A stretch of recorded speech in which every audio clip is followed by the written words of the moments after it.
ජනාධිපතිවරයාද පහළ ග්‍රාම නිලධාරි මහත්මයාද අපි සියලු දෙනා නීතියට යටත් ඒ වගේම නීතියට බියක් තියෙනවා. නමුත් අපේ සමාජයේ සංස්කෘතිය ගොඩනැගෙමින් තිබුණා. යම් දේශපාලන අධිකාරියගේ සහාය තිබෙනවා නම්, තමන්ට බලය තිබෙනවා නම්, තමන්ට ධනෙ තිබෙනවා නම්, දේශපාලන අධිකාරියක සමීප බැඳියාවක් තිබෙනවා නම්, නීතිය ඉටු නොවන සංස්කෘතියක් තිබුණා. එහෙම රටකට යන්න බෑ.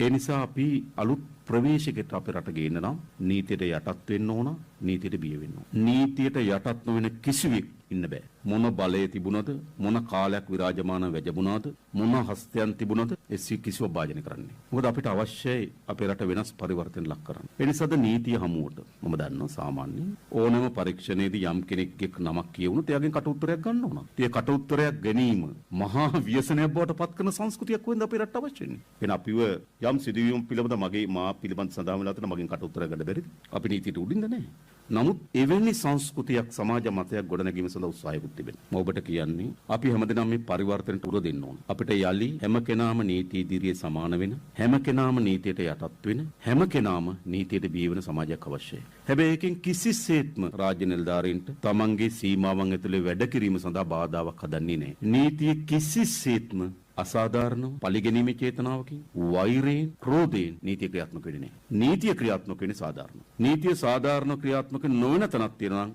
අපට කියන්න. ඒ සඳහා නීතියේ මිඩ ප්‍රස්තාව තිබෙනවා.